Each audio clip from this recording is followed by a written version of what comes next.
आप लोगों ने ऑडियो बुक उस मैक्सिम में पढ़ी थी, ऑडियो बुक दी थी मैंने, कौन सी है वो, द डार्क रूम। और शिमला के कितने कॉलेज ऐसे हैं, हिमाचल में आधे से ज़्यादा कॉलेज ऐसे हैं, महिलाएं क्या करते हैं, तो इसकी समरी पढ़ लो यार, समरी से भी तो वही होना है।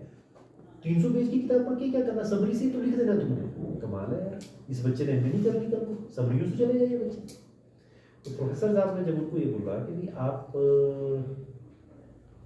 एमए के स्टूडेंट हो या एमफिल के, इसमें तुम्हारे एमफिल के बच्चों को नहीं आता। फिर आए मेरे पास, बोला सर, उन्होंने पूछा कौन पढ़ाता है, तो उस टाइम वो मेरे को जानते थे, नहीं जानते थे, मैं बीच बीच में मिलता था, उतने अच्छे तरीके से नहीं जानते थे। और फिर मुझे जो दुख हुआ वो इस बात का हुआ कि हिमाचल का पहला JRF, आपने समझेंगे JRF क्या होता है, UGC का एक टेस्ट होता है एमए के बाद, उसमें 6% बच्चे JRF होते हैं जो टॉप के होते हैं। अगर 100 में से 40 पास होंगे तो सिर्फ 6 को JRF रहेगा, यानी जो कॉलेज में प्रोफेसर को सैलरी लगती है वो अगले 5 सालों तक सरकार उसको सिर्फ पढ़ने के लिए देगी, जो कॉलेज के प्रोफेसर की सैलरी होती है। सिर्फ प्रोफेसर को ये होता है कि इस बार अगर 40 मिलेगी तो अगली बार 42 हो जाएगी, उसको वो 40 ही रहेगी, 5 सालों तक का वो खर्चा मिलता है। मेरा एक स्टूडेंट JRF कर गया हमीरपुर का, और हमीरपुर का छोड़ो, उससे पहले हिमाचल से JRF ही कोई नहीं था जो हिमाचल से, जैसे मैं इंटरव्यू में गया था, बच्चों देखो धौंस नहीं मार रहा हूँ आपके ऊपर, मैंने जब इंटरव्यू दिया था तो इंटरव्यू के बाद एक महिला जो RK म्यूजियम की प्रिंसिपल होती थी, उसने मेरे से पूछा, उनके पास फाइल होती है, तो उसने फाइल ऐसे देखी तो उसमें लिखा था तारा देवी शिमला, मेरे घर का एड्रेस। तो उसने बोला यू आर फ्रॉम हिमाचल, ये Tara Devi, do you live in Tara Devi? मैंने कहा yes madam. You are bonafide Himachali? मैंने कहा यस मैडम, मैं तारा देवी पैदा हुआ था और वहीं का मेरा जन्म है, मैं कोशिरा कॉलेज से पढ़ा हूँ। Rama Gupta was her name, dynamic lady थी वो, ऐसे उठी अपनी जेब से और मेरी तरफ साइड डाली थी, मेरी तरफ हाथ ऐसे किया, young man you are the first Himachali who has qualified NET, ये UGC test, and I have interviewed that person. मैं उस टाइम हिमाचल का उस मैडम के बोलने पे, मुझे नहीं पता मैंने बाकियों को कोई बोली कि कौन थे, पर उस इंटरव्यू में नेट को बोली थी, उस इंटरव्यू में नेट को बोली थी, ठीक है। तो 92 से नेट चल रहा था, और जब कभी मेरा इंटरव्यू हुआ तो उस लेडी ने बोला, क्योंकि हर साल वो आती है, रमन गुप्ता RK में ये प्रिंसिपल थी, उसके अलावा तो कोई आता ही नहीं था इंटरव्यू। तो उसने बोला पहले हिमाचली जिसका मैंने इंटरव्यू लिया और जो नेट क्वालिफाई है, बाकी तो मेरे को भी नहीं पता। और वैसे ही एक साल उसका मैंने पॉन्टा साहब पढ़ाया, अगले साल में उधर आ गया, तीसरे एक साल मेरे बच्चे ने JRF का दे दिया, उसका क्लियर हो गया। और मैं ये बताने के लिए उस एपिसोड के बाद यूनिवर्सिटी गया, तो प्रोफेसर साहब ने मेरे को ये नहीं, मैं उस प्रोफेसर से कभी पढ़ा भी नहीं, मैंने उससे पहुँच हुए जाके, और बोले हाँ बेटा, मैं क्या सर बस मैं जल्दी में हूँ, बस आपका आशीर्वाद चाहिए, हाथ पकड़ा मैंने ऐसे रखा, आपका आशीर्वाद चाहिए। बोले हाँ क्या बताइए, काम बताइए। मैंने नहीं काम नहीं सर, मेरा एक लड़का है अनिल और उसकी JRF क्वालिफाई हो गया है। बजाय मेरे को हाथ मिलाकर, खड़े होकर मेरे से हाथ मिलाकर मेरी पीठ थपथपाने की, रिटायरमेंट पे बैठा हुआ था प्रोफेसर, रिटायर था, बीच बीच में ऐसी बात था, मेरी पीठ नहीं थपथपाई, मेरे को पूछते SC कैटेगरी से तो नहीं है वो, ये क्या गलत हुआ, क्योंकि SC वालों को कम नंबर चाहिए होते हैं, है ना। तो ये वो बंदा इस बात को मानने को ही नहीं तैयार था कि भी कोई स्टूडेंट जो है वो हिमाचल से के यूनिवर्सिटी के अलावा किसी कॉलेज में पढ़ के JRF क्लियर कर सकता हो। तो बजाय मेरे को कॉन्ग्रेचुलेशन बोलने से पहले, आई एम सॉरी, वो बहुत अच्छे टीचर है रहे हैं अपने टाइम में, बट उस बंदे ने मेरे को ये नहीं बोला कि कॉन्ग्रेचुलेशन, बाद में बोल लेता कि किस कैटेगरी से, कॉन्ग्रेचुलेशन नहीं बोला मेरे को बोला कि क्या वो SC कैटेगरी से, मैं नहीं बोले, बट यहाँ से तो किसी का रिजल्ट हमने देखा, किसी का हुआ नहीं, मेरे का नहीं सर, चंडीगढ़ से भरवाया था उसका centre Chandigarh, but he was my student. फिर उसके साथ बुरा हुआ, लड़के के साथ, अनिल के साथ बुरा क्या हुआ, MA के दौरान उसका नेट क्वालिफाई हुआ और अगली बार उसका JRF क्वालिफाई हुआ। पहले साल में 2 साल होता है, तो एक मैंने MA में ही भरवा दिया उसका, उसमें उसका नेट क्वालिफाई हो गया, उसके बाद उसका JRF क्वालिफाई हुआ, लड़के अगले साल उसका JR 6 महीने बाद उसको JR क्वालिफाई हुआ, इंटरव्यू देने वो आया और इंटरव्यू में हिमाचल कमीशन ने उसको रिजेक्ट कर दिया। NFS नॉट फाउंड सुटेबल लिख दिया उसके आगे। मेरे को बड़ा अजीब लगा, मैंने कहा दिस इज नॉट नॉनसेंस। फिर मैं पंजाब यूनिवर्सिटी गया, हमारा तो छुट्टियाँ नहीं होती, मैं छुट्टियाँ बहुत कम करता हूँ,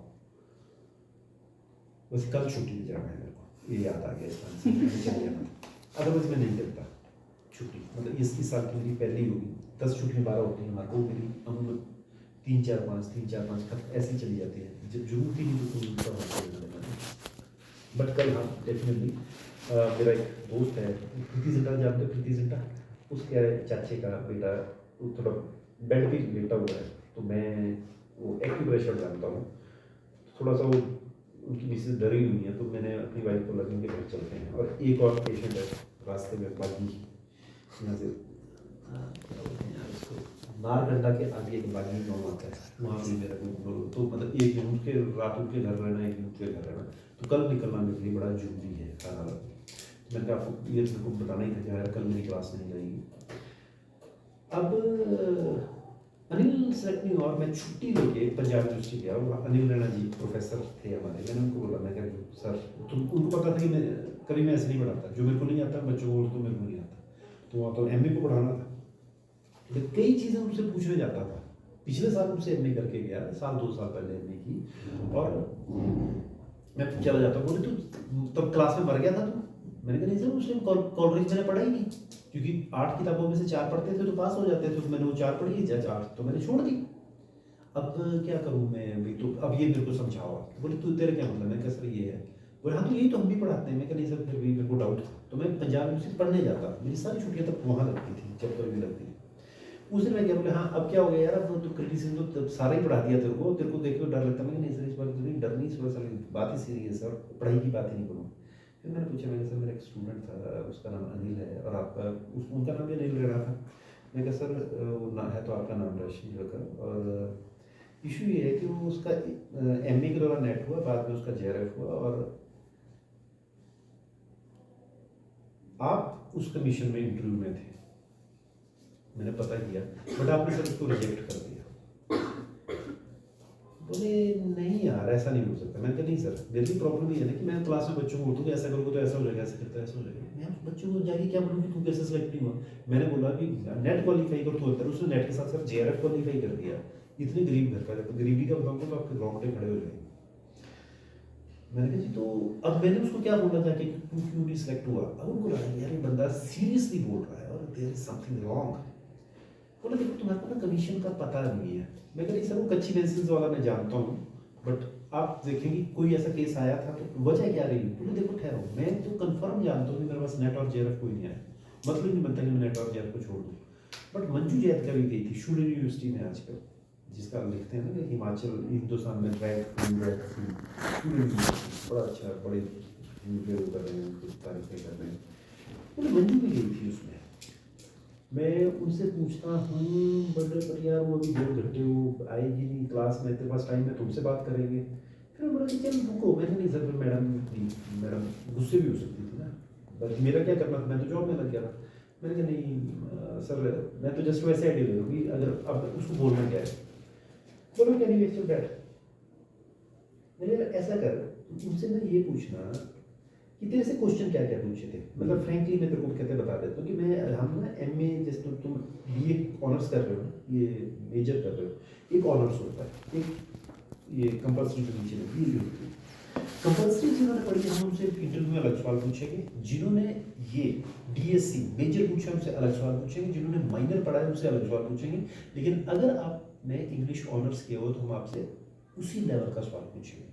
आप धामी कॉलेज के बच्चे हैं, हम आपसे अलग कैटेगरी का सवाल पूछेंगे। लेकिन आप कॉलेज ऑफ एक्सीलेंस के हैं तो आपसे ज़्यादा डिफिकल्ट सवाल पूछेंगे। और अगर आप रीड्स कॉलेज तो नानी याद करा देंगे। खुंदक नहीं है हमारी उनके साथ, उनका रुतबा है, दम है। तो इतने बेस्ट टीचर से पढ़ के अगर आ रहे हो और आपको 7 की स्पेलिंग या 48 की स्पेलिंग में प्रॉब्लम आ रही है तो आप गलत कर रहे हो। और अगर आप मेरे स्टूडेंट हो, 48 में आपने, मैं बोल रहा हूँ आपको 48 लिख के देख लीजिए, हो सकता है आप में से 6 बच्चों की स्पेलिंग गलत हो 48, ठीक है। तो अगर आपकी गलती हो जाएगी, कौन मनोज पढ़ा रहा था वो हिंदी वाला, ठीक है कोई बात नहीं, पढ़ लो, कोई इशू नहीं। तो उन्होंने मेरे को 4-5 सवाल बताए कि उससे पूछना कि तेरे से बेसलैंड के बारे में पूछा कि बेसलैंड पढ़ी थी, पैराडाइज लॉस्ट, शेक्सपियर, 3 सवाल थे, उसने 2 के 2 तो नहीं किए थे। मैं वहाँ पे गया वापस, उन्होंने कुछ और क्वेश्चन पूछे कि ये तेरे से पूछा। अब बेसलैंड है, मैं किसी स्टूडेंट की किताब देख रहा था, ऐसे जैसे हम किसी नजर मारते तो पेपर के दिनों बच्चों ने किताबें रखी होती है ना यहाँ पे, तो एक बंदे ने वेस्टलैंड के आगे लिखा था, वो ऐसी गाइड लेते जिसमें 4 या 8 ऑथर होंगे, तो वेस्टलैंड पे आगे उसने ऐसे काटा मारा हुआ था और कहता वेस्टलैंड वेस्ट पर्सन, जिसने पोएम लिखी टी.एस. एलियट। आप एमए अंग्रेजी कर रहे हो, उस व्यक्ति को आप बोलते हो वेस्ट पर्सन, नलायक है ये, इसको कख नहीं आता, वो अपने बाप के नाम की और माँ के नाम की स्पेलिंग नहीं आती तेरे को, तो टी.एस. एलियट के ऊपर कमेंट कर रहा है। वैसे जैसे उसने अपनी जजमेंट दी थी, पर वो अनिल नहीं था। मैं वापस गया, मैंने अनिल से पूछा, मैंने कहा मैंने इंटरव्यू ऐसे पूछो, ऐसे जैसे सर थे, करके ब्राउन बाल थे, बिल्कुल ऐसा लग रहा था कश्मीरी सेब खाने वाला बंदा, बोले नहीं वो तो नहीं है। मैंने बोला ऐसी जैसी साड़ी लगा के, ऐसी जैसी बिल्कुल ऐसी हाइड्रोजन जैसी लगा के बाल वाली वो औरत थी, बोले हाँ थी। मैंने तो सुन कर ये सवाल पूछा था, फिर पैराडाइज लॉस्ट, बोले हाँ थी, ये पूछा था, ये पूछा था, जितने सवाल अनिल रैना जी ने पूछे थे वो बोले हाँ पूछे थे। तो भाई मैंने कहने के जवाब दिए, बोले सर बेसमेंट तो मैंने भी नहीं पढ़ी थी और पैराडाइज लॉस्ट में इनके लिए मैंने मना कर दिया, शेक्सपियर का एक प्ले मैंने बता दिया। तो उन्होंने शेक्सपियर के प्ले से कुछ पूछा, मैं सॉरी बोल दिया, नहीं पढ़ा, जैसे तुम लोग बिना टेक्स्ट पढ़े समरी पढ़ के जाते हो ना, वैसे जैसे ये। फिर मैंने उसको बोला, मैंने कहा मैंने रहने के पास गया था, ये उसका नंबर है, बात करते हैं उसके साथ। उसने बोला था कि ये सवाल पूछे हुए, उसने नो बोला होगा, फिर मैं पढ़े। देखो बेटा नेट किया है, वो मेरे को पता है कैसे होते हैं, मेरे बेटे का क्लियर नहीं होगा इस बार में, क्योंकि मैं उसको कैरम बोर्ड की तरीके से रानी निकालना नहीं सिखाना चाहता, मैं उसको सिखाना चाहता हूँ जूते रगड़ के, दिमाग रगड़ के, सिर मार मार के कैसे पढ़ा जाता है, अपनी बात पूरी तरह की तो ठीक है। लेकिन मैंने उसको बोला कि अगर तेरे को सरकार संजीवनी कॉलेज देते या ऐसे कॉलेज देते या एम ए अंग्रेजी है, जो किताबें तेरे को दे रहा हूँ इन्हीं से ही 6 स्टूडेंट्स को 1 साल में क्लियर करवा दूँगा। मैं ये बात मेरे ऊपर मत जाओ कि मैं क्या करता हूँ, मेरे स्टूडेंट्स क्या करते हैं आपने वो देखें, और मेरे स्टूडेंट्स ने आप लोगों की आते हैं।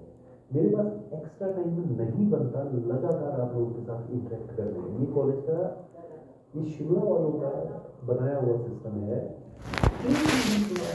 नॉनसेंस है। पिछले हफ्ते मेरी ये क्लास मारी गई रक्षाबंधन की वजह से, इस बार श्री कृष्ण जी तंग कर रहे हैं, बीच में 2:20 पे सब लोगों को चले जाना होता है 3 बजे, 2:20 पे मेरी एक क्लास बंद हो जाती है, क्योंकि मैं स्टाफ सेक्रेटरी हूँ, अगर स्टाफ सेक्रेटरी नहीं हूँ तभी मेरे को स्टाफ मीटिंग में जाना पड़ता है। तो 2:20 वाली क्लास सोमवार को नहीं लगी थी इस बार, ठीक है। और कल पिछले कल जो थी वीरवार को, सोम मंगल पहले दिन सोम मंगल बुधवार को हमारी मीटिंग थी, हो गया था तब मेरा 3 दिन की क्लास है। गाँव के उस बच्चे को तो मजा आ गया, मैं एक ही दिन आया मास्टर, जो मैंने पिछले हफ्ते पढ़ाया क्या याद रहा उसको। अब तुम्हारे साथ क्या हो रहा है, तुम लोगों ने धक्के से मेरा जो मर्जी स्टाइल हो, ठीक है, किताब पढ़ ली और तो और 2/1 पढ़ लिया, ठीक है। और ऐसे ही जिन्होंने नहीं पढ़ना ना जी, उनको प्रिंसिपल साहब पढ़ा लें, उनको प्रिंसिपल साहब पढ़ा लें। पिछली बार ही फर्स्ट ईयर में तुम्हारे को प्रिंसिपल साहब ने पढ़ाया था, फिर पढ़ाया था ना हमारे सेक्शन में, पढ़ाया मेजर तो नहीं, फर्स्ट ईयर में सर ने कंपलसरी की क्लास में गई थी, ये सेक्शन को पढ़ाया था, ठीक है। अल्टीमेटली बाद में बच्चों ने, जब मैं आया तो सर की क्लास छोड़नी शुरू कर दी, जो कि इतने सीनियर टीचर हैं, साल में रिटायर होने वाले हैं, इनकी क्लासों में काम आना शुरू कर दिया। सर तो सिर्फ पढ़ाई के अलावा तो बात ही नहीं करते सर क्लास में, ठीक है। जितना सीरियसली वो पढ़ाते हैं, फिल इन द ब्लैंक्स इतने कराए हुए थे बच्चों को ये बार के ऊपर, मेरे तो दिमाग की नजर पड़ गई, मैं अगर मैं इनकी क्लास में तो सुसाइड करना था मैंने, इतना ज़बरदस्त पढ़ाते हैं सर। और उन्हीं की क्लास में आने से बच्चे को पढ़ के फ्रंटी में भी कॉल नहीं कि नहीं यार तुम ही पढ़ाओगे, मैं मुझे क्यों गाने गुड़ी सुनाऊंगा, वो तो जैसे भी है जा रहा है। ये सारी बकवास बातें हैं, जो आप आए हैं तो किसी पर्पज से आए। मैं आपको बोल रहा हूँ इतना आसान तरीका, मेरे साथ किताब लेके जाना, उसको तो शाम को पढ़ना, बोले सर मैं अपना इंस्टीट्यूट खोल लूँ, मजाक नहीं बेटा, इनमें है ही कुछ नहीं। जितनी सारी बकवास वहाँ पे क्या कर रही है, मतलब ठीक है मेरा ब्रदर इन लॉ है, 3 साल देहरादून में धक्के खाए, बट ठीक है दयानंद से पढ़ा हुआ था, ब्रिलियंट स्टूडेंट है। मेरे को ये दुख है कि HAS बन सकता है। मेरा ससुर मतलब AG ऑफिस की एक तो उनके ऊपर है IAS से जो आते हैं, इंडियन ऑडिट सर्विसेज जो आते हैं, बस वो पोस्ट थी, वो उसको मिल ही नहीं सकती थी मेरे ससुर, ठीक है। मतलब he was second in command in AG office Shimla, और अपने बेटे को होटल लाइन में डाल दिया। होटल लाइन इज नॉट बुरी कि तुम जा रही हो, इसमें ये नहीं बोल रहा हूँ, ठीक है। लेकिन मतलब आई नो कि आपके फादर साहब की यहाँ शॉप है, ठीक है, एंड वो जो आपने लिखा भी था 3 साल मम्मी से लड़ने के, पापा से लड़ने के, वो जिस कल्चर से आप हो, BA कर रही है, बड़ी बड़ी अचीवमेंट है, ठीक है ना, समझना।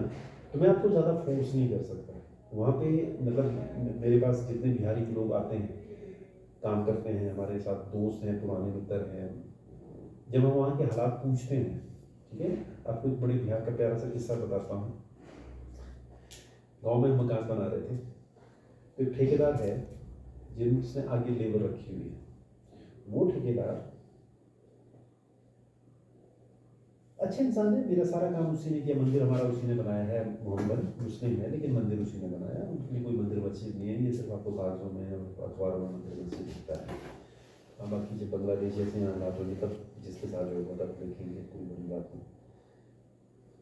वो बंदा बड़ा दिलेर है, बड़ा दिलेर है वो आदमी, किसी की चोट लग जाए उसके पूरी दिहाड़ियाँ उसको देगा, सब कुछ देगा, पर क्या करेगा कि जैसे ये रो रहा है उसके पास कि मेरे को पैसे दे दो, मेरे को घर जाना है, वो पैसे नहीं देगा, किराए तक के पैसे नहीं देगा। एक आदमी रो रहा है कि मेरी माँ बीमार है, फिर मैंने उसको फ़ोन किया, मैंने कहा यार ये बोल रहा है कि मेरी माँ बीमार है, बोले कोई बीमार बीमार नहीं है जी, मेरे को छोड़ के जाएगा साला कहीं और पे, वो कर जाएगा। ये चलता है उसका कोई अपना वो था सिस्टम। तो वहीं पे कुछ बात चली, तो जब ठीक है उस मैंने भी उनको रहने का भी दे दिया, कहीं से 6 रुपये किराया खर्च करके आना, 6 रुपये किराया खर्च करके जाना, टाइम भी बर्बाद होना। तो मैंने कहा मेरे यहाँ पे रह लो, मेरा ही काम करना है, 2.5-3 महीने का काम है, यहीं भी ऐसा तरपाल जैसा लगा लो। क्योंकि मैंने उनकी रिहाइश देखी, वो बहुत अच्छी नहीं थी, मेरे वाली कंपेरेटिव उनसे ज़्यादा अच्छी थी।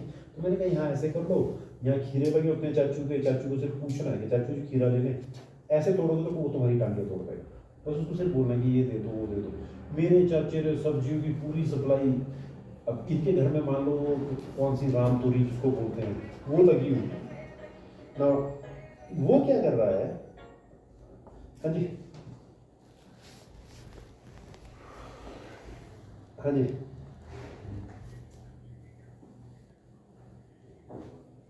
हाँ जी, करा डाला देखो जी। हाँ भाई नमस्कार जी। सर ऐसा था जी ना कि हमारी ना जो प्रॉपर्टी है ना, ये क्योंकि अभी तो भी स्टिल फादर साहब के नाम पे है, हम तो एक किस्म से शेयर होल्डर हैं, है ना, नाम हमारा कुछ नहीं है दोनों का ना। हाँ, फिर हुआ क्या ना जी, पहले नहीं नहीं नहीं नहीं नहीं उसमें ऐसा हुआ जी कि मैं अभी बताऊँ, पिछले ही साल मैंने अपने ही दादा की प्रॉपर्टी अपने पिताजी और अपने चाचू के नाम करने के 55,000 रुपये भी मरवाए हैं, है ना। लेकिन वो फिलहाल जो फर्स्ट डिवीजन हुई है, उन्होंने बोला जी पहले हम जो है ये दादे के नाम से उतार के आपके चाचू, क्यों चाचू की थी दांत में कैंसर वैंसर की प्रॉब्लम लग रही थी जीभ में, तो मैंने वो वैसे एक्सप्लॉइट किया, वो तो आते नहीं है। तो बोले जी फिलहाल हम आपके चाचे वाली और आपके दादा ये फादर साहब वाली अलग कर देते हैं, ठीक है। तो वैसा उन्होंने किया हुआ है। बाकी अगर हमारे वाला वो चाहिए ना, जैसे फादर साहब का वो चाहिए होगा, तो मैं वो भाई साहब के नंबर पे पटवारी का नंबर भेज देता हूँ, ये वहाँ से खसरा नंबर वगैरह जो है गाँव का वैसे चढ़ा सकते हैं, क्योंकि ऑन रिकॉर्ड हमारा हमीरपुर का कुछ है ही नहीं है। हाँ जी, सारा वही चला हुआ है जी। हाँ बस ये है जी, जो मतलब रिकॉर्ड्स में ना, यहाँ पर वाले में भी जो शिमला वाला है उसमें भी कोई नहीं जी, मैं सिर्फ हम शिमला वाला खसरा नंबर चाहिए ना जी। कोई नहीं सर, मैं जब एक्टिव हूँ तो मैं भी क्लास में ही ना, मैं घर पहुँच के मैं गांव वाला पटवारी का नंबर भेजता हूँ इनको, ये खसरा नंबर वहाँ से पूछ लेंगे उनसे। शिमला वाला मैं अपने जो रजिस्ट्री हमारी उससे भेज दूँगा सर शाम को ना। भेज दूंगा मैं, ठीक है। दोनों का खसरा नंबर और नाम फादर पे ही चल रहा है सब इसमें, है ना। मैं शाम को भेजता हूँ, भाई साहब से करवाना से बात करिए। हाँ, मैं अभी तो वैसे क्लास में हूँ कि मैं ऐसा करता हूँ, शाम को रजिस्ट्री के लेटर में देख के ना, वो जो प्रतिमा है ना, उसमें से खसरा नंबर वगैरह वगैरह वो देख के आपको भेज देता हूँ। और गांव वाला जो मैं पटवारी का नंबर भेज देता हूँ आपको ना, जो लड़की थी उसका नंबर है आपको उसका, वो भी फादर के नाम से। वो जब हमारे सरकारी रिकॉर्ड में गांव का ही कुछ नहीं है तो काय को उसका वो करना, परमानेंट एड्रेस हमारा शिमला का है। तो मैं वो शाम को भेज दूँ।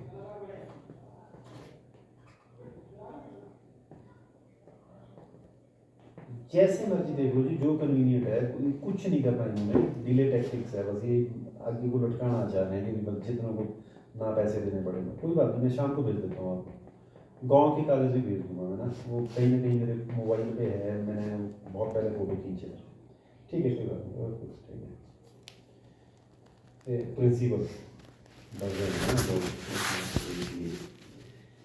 सो let's wind up the discussion. मैं बोल क्या रहा था इससे पहले तुम्हारे, इसकी बात, इसके बारे में बता रहे थे कि इसके बारे में चाचा वो कोई हाँ, मतलब चाचू ने उसको सारा वो दे दिया, मतलब जैसे अब इनके घर में लगा हुआ कहीं, तो चाचू गुजरते हो जाएंगे, ओए ये काहे को है, बंदरों नहीं खानी है ना, वो बेचारे गरीब आदमी खा लेंगे।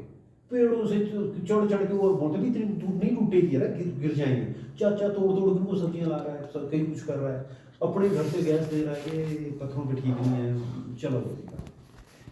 वहाँ पे एक मित्र आए बिहार से, वो सारे बिहारी थे, तो एक के बारे में कुछ वैसी बातचीत चले, तो मुझे ये पता चला कि मैंने कहा भाई तू जब तेरे को ये 300 रुपये भी नहीं दे रहा है ढंग से, तू लड़ता क्यों नहीं, छोड़ क्यों नहीं देता इसको। बोले बहू जी मैं इसको नहीं छोड़ सकता हूँ। मैंने कहा क्यों, कि बहू जी ये हमारा मदद किए हुए है, ऐसा है वैसा है, मेरे बहन की शादी में ये दिया था। तो मैंने कहा यार तू मेरे को थोड़ा पढ़ा लिखा है, तो इससे तू पढ़ ही लेता है, ऐसी बेरोजगारी, ये बेगारी क्यों करते हो तुम लोग ऐसे। बोले नहीं जी ऐसा नहीं है, बेगारी बेगूरी कुछ और उसने कहा नहीं भाई। और नट शेल में, क्योंकि पापा की अगली क्लास में भी अब मेरी भी क्लास है, तो उन्होंने क्या कहा, वो कहता है दूसरे लड़के ने मेरे को बताया, बोले बहू जी इसका प्रॉब्लम ये तो पढ़ा लिखा है, ये तो 10 पास के बाद इसने कोई बीटेक या कुछ और भी किया हुआ है, पर इसने अपना डिग्री बेच दिया है। इसने अपना डिग्री बेच दिया है, शी इज देयर। वो क्या कह रही है, बेचते हैं। समीर कुमार नहीं तो बैंक है ना, वो तो बेटा उसके अगेंस्ट लोन देता है ना, वो तो लोन देता है। लेकिन एक गुंडा टाइप वह वे लड़के, बहन की शादी है, पैसे दे दूंगा, है डिग्री पे नाम मेरा, मतलब अब समीर दुनिया से खत्म, मैं समीर बन के नौकरी करूंगा। ठीक है, मेरे को कख नहीं आता जाता, अपने गुंडागर्दी से मैंने किसी ऑफिस में नौकरी हथियार ली, नाम किसका चल रहा है, समीर का, और फिर ऑफिस में मैंने कुछ करतूत कर दी। ठीक है, मैं फरार। पुलिस किसको चकेगी, इसका घर कहाँ है, जो मैट्रिक में लिखा हुआ है सर्टिफिकेट में, ये वहां से चक्का जाएगा। तो मैंने उसको बोला मैंने तू रात दिन यहाँ मेहनत कर रहा है, और वहां पे वो तेरे सर्टिफिकेट के दम पे ऑफिस में कुछ भी गड़बड़ कर रहा है, चक्का कौन जाएगा, तो किसी ने आज ये नहीं बताया। बोले बहू जी ऐसा हो सकता है। मैंने कहा बेटे मैं कॉलेज में ही पढ़ाता हूँ, रोज बच्चों को यही समझाता हूँ, तुमने किया क्या, डिग्री बेच कैसे सकता है कोई, कमाल है। फिर वो 3 इडियट्स देखी है आपने, सेम स्टोरी चलती है जी। वहाँ पे बंदे को बोलते हैं कि तूने बिहार से तड़ी पार होना, तूने वापिस ही नहीं आना, एक गुंडा कर दिया देखो ये। तो महाराज किस कंपटीशन की बातें कर रहे हैं आप, 40 लाख रुपया डॉक्टर, ये नीट में फॉर्म पड़ा हुआ, 40 लाख रुपए दे यार। तो जिसने 40 लाख रुपए दिए वो वहाँ पे क्लासेस में नहीं जाएगा, पढ़ने जाएगा वो, दिमाग नहीं आओ। आप सिंपल अपना बैटरी चार्ज करें जितनी कर सकते हैं, जितने मेरे मतलब मैं ये नहीं बोलता मैं बहुत अच्छा टीचर हूँ, पर मेरे स्टूडेंट्स को ये चीज़ समझ आती है कि पढ़ना कैसे होता है, और फिर वो यूनिवर्सिटी में जाके वैसे पढ़ते हैं जैसे यूनिवर्सिटी में पढ़ना होता है। मैं आपको लाइब्रेरी का एक छोटा सा इंसिडेंट बताता हूँ। आपको हॉस्टल में रोटी मिलनी है ना, अब होना क्या चाहिए लाइब्रेरी में पढ़ने के लिए कि आपने किताब खोली और आप पढ़ते जाओ पढ़ते जाओ पढ़ते जाओ पढ़ते जाओ, बस पढ़ते जाओ। दिमाग 2-3 घंटे के बाद थकना शुरू हो गया, उसको स्ट्रेच करोगे नहीं और पढ़ना है, आज लंच नहीं, कल 11 पेज के ऊपर था, आज 18 कर लें, नहीं 18 कर ली, चल 2 और कर लेता हूँ। आप मान के चले शुरू में आपने अगर कहीं जोश में 11 पेज पढ़ दिया, अगले दिमाग बोलेगा 8 पे उठ जाना है, सब ये भी तो उठ रहा है, वो भी उठ रही है, वो भी उठ रही है, वो भी उठ रही है, नहीं आप पढ़ जाएंगे। नहीं कल मैं 7 बजे तक बैठा था, 7:30 बैठूंगा, 8 तक बैठूंगा, टाइम बढ़ाएं। एक टाइम ऐसा आएगा बच्चों कि आपका दिमाग शून्य हो जाएगा। दिमाग की एक वर्किंग होती है, उसको ध्यान से समझना। ये जो ड्राइवर होते हैं इनके एक्सीडेंट पता कैसे होते हैं, जो कई बार बहुत सीरियस एक्सीडेंट होते हैं, सुबह के टाइम में जो एक्सीडेंट होते हैं, ट्रक ड्राइवरों को जो एक्सीडेंट होते हैं, डालना पे जानते हो इनको कैसे रखा जाता है, इनको सैलरी नहीं दी जाती, इनको पर फेरा ऐसे दिए जाते हैं, इतने फेरे लगाएगा तो ऐसा होगा। तो ये लोग जानते हैं क्या करते हैं, अफीम खाते हैं। अफीम से नींद नहीं आती, ठीक है, आंखें टाइट रहती है, झपकती भी नहीं है, पर होता क्या है, दिमाग तो दिमाग है ना, रेस्ट तो वो भी मांगेगा। तो आंखें खुली हैं और गाड़ी चल रही है, और फिर गाड़ी जाती है रोड से सीधी नीचे, खुली आंखों से चली जाती है, दिमाग बंद हो चुका होता है बस। अब पढ़ने का लाइब्रेरी में क्या क्राइटेरिया है, पढ़ने का लाइब्रेरी में ये क्राइटेरिया है कि आप आज 20 पेज पढ़ें तो कल 25, 26, 27 एक पेज में अपनी एनर्जी बढ़ाइए। आपको कल से मेरे पास आने की जरूरत नहीं है, आपको कुछ चीज़ें सीखने की जरूरत है। वही अगर आपने लगे लगातार पढ़िए लगातार पढ़िए लगातार पढ़िए। देखो मैंने कौन सी किताब ली है सर, बस लगातार पढ़िए, स्कीम पढ़ना ही कि सिर्फ पढ़े ऑटोमेटिकली समझ आती है भैया। चौथे पेज के बाद कहानी समझ आनी शुरू होती है, समझ आए। अगर मैं तेरे को बोलूँ स्टैंड अप और तू खड़ा हो जाए, इसका मतलब तेरे को अंग्रेजी आती है, समझ आई बात। तो छोटी छोटी लाइनें जो होती हैं, जो शेक्सपियर है, ये डार्क रूम है, ये आपको समझ आएगी। तो करना क्या है बच्चों, आइडियो के बाद की क्लास है बच्चों, होता क्या है, जब आपका दिमाग उस स्टेज में पहुंच जाए कि अंदर से सचमुच समझ नहीं आ रहा है, आप पैराग्राफ पढ़ तो रहे हो पर आपको याद नहीं आ रहा कि रमाणी कौन है और बाबू कौन है, अब आपका दिमाग फ्लिकर करना शुरू हो गया। तो जो जो अंडरलाइन किया था ना, उस टाइम पेन निकालिए और उस टाइम लिखना शुरू कीजिए। अंडरस्टैंड। पहले 25-30 पेज पढ़ लेते हैं, अंडरलाइन कर लेते हैं। आम बच्चा क्या करता है लाइब्रेरी में, पहला पैराग्राफ पढ़ेगा, अंडरलाइन करेगा, फिर उसको छोड़ देगा। पढ़ने में लगे आपके 2.5 मिनट एक पैराग्राफ, लिखने में लगेगा 12 मिनट, 15 मिनट खत्म कर दिए और दिन में 4 पैराग्राफ लेके आए। आपको पता है कि रोटी आपको मिलनी है। अब HP यूनिवर्सिटी वालों ने सिस्टम कर दिया है कि सारी रात भी लाइब्रेरी खुली रहेगी। तो आपको पता है कि रोटी मिलनी है, तो जाके जिस आदमी ने रोटी दे दी उसके पैर छुइए कि अंकल मैं 10:30, 11 बजे या 12 बजे भी आऊँ, आप मेरे को ना रोटी बस यहाँ रख दिया, ये डब्बा है जैसे कुत्ते का डब्बा होता है, अंकल आप इसमें डाल देना। आप ऐसे बोल दोगे, यूनिवर्सिटी वाले तरस जाते हैं कि इनको कोई प्यार से इनसे बात करे, या किसी का बच्चा पढ़े आगे। शराबें पी पी के गालियाँ देनी, ठुड्डे मारनी उन लोगों को, ओए रोटी दे, इस काम के लिए थोड़ी वहाँ पैदा हुए। आप उनको प्यार से बोल देंगे मेरे को रोटी रख ले बेटा, वो आपको 2 बजे रात को रोटी गर्म करके खिलाएगी लेडी, अगर आप लेडीज हॉस्टल में, बात समझ आ रही। तो आपको ये टेंशन नहीं होनी चाहिए कि मेरे को रोटी करनी है, क्या करना है, घर में तो रोटी आपने बनानी है। लगातार पढ़िए और फिर लिखना शुरू कीजिए जब दिमाग थक जाए, फिर लिखिए लगातार, फिर नींद नहीं आएगी, फिर दिमाग इतना थक चुका, रोटी खाइए सो जाइए, सवेरे उठिए सो जाइए। ये देसी तरीके, ये पता नहीं होते बच्चों को, ठीक है। प्लीज़ इसको लगाइएगा, घर पे बात कर लेना कि एक ऐसा कोर्स की बात हो रही है। आई प्रॉमिस मैं आपको 3:30 बजे फ्री कर दूँगा, 3:30 पौने 4 आप सब चले जाएंगे। स्पेशली मैं उन बच्चों को रोकना चाहता हूँ नीचे पैरा सड़क पे खड़े रहते हैं, रुके हुए हैं, ठीक है। मैं उनसे बात करूँगा आज या कल मैं देखता हूँ। आ जा